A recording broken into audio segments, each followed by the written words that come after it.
দেব না বিজেপিকে। এটাই হচ্ছে আমাদের সব থেকে বড় শপথ, এটাই আমাদের প্রতিজ্ঞা। আসানসোলের মানুষ, দক্ষিণের মানুষ এত ভালো গান জানে আমি তো জানতাম না। গাড়িতে আসছে দেখি সবাই গাইছে, তোমার দেখা নাই রে, তোমার দেখা নাই। 4.5 বছরে পাওয়া গেল না।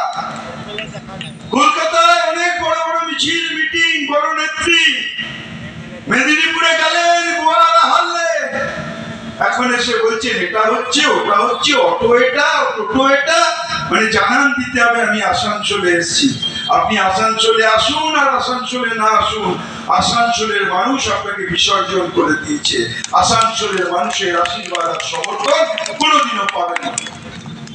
কারণ আপনাকে তো ওই জায়গা কি ছিল না, টিভিতে দেখাতো ঢুঁড়তে রাজা হবে, আপনাকে তো খুঁজতে হয়।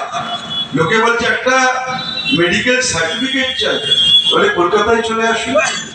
বলে শুনুন না আমার একটা সমস্যা হয়েছে, কলকাতায় চলে আসুন। আচ্ছা আপনার যে বিধায়ক এলাকা তহবিল 70 লক্ষ টাকা করে দেয় সরকার আমার পাড়ার রাস্তাটা, বলে কলকাতায় চলে আসুন। যদি কলকাতায় যেতে হয় তাহলে আসানসোল দক্ষিণে আপনাকে ভোট দেবো কেন? আপনাকে আর একটা ভোটও আসানসোলের দক্ষিণের মানুষ দেবে না। মানুষ বিধায়ক নির্বাচিত করে মানুষের পাশে থাকার জন্য, মানুষের সমস্যা সমাধানের জন্য। আর আপনাকে তো কোনো কাজেই পাওয়া যাবে না। আপনি বড় নেত্রী হন না, আপনার দলে আপনি অনেক বড় নেত্রী হন, কিন্তু মানুষকে আপনি ঠকিয়েছেন। এর শিক্ষা আসানসোলের দক্ষিণের মানুষ 2026-এ দেবে। এটাই হোক আমাদের শপথ।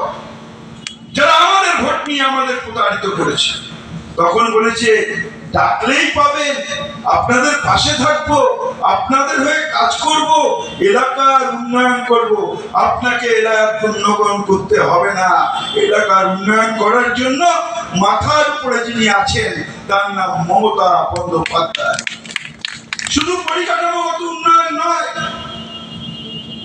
আজকে মানুষের সার্বিক উন্নয়ন যিনি করেছেন তার নাম মমতা বন্দ্যোপাধ্যায়। 95টা প্রকল্প সারা পৃথিবী ঘেটে দেখান কোন সরকার দিয়েছে কিনা। প্রান্তিক মানুষ, গরিব শ্রমিক হোক, কৃষক হোক,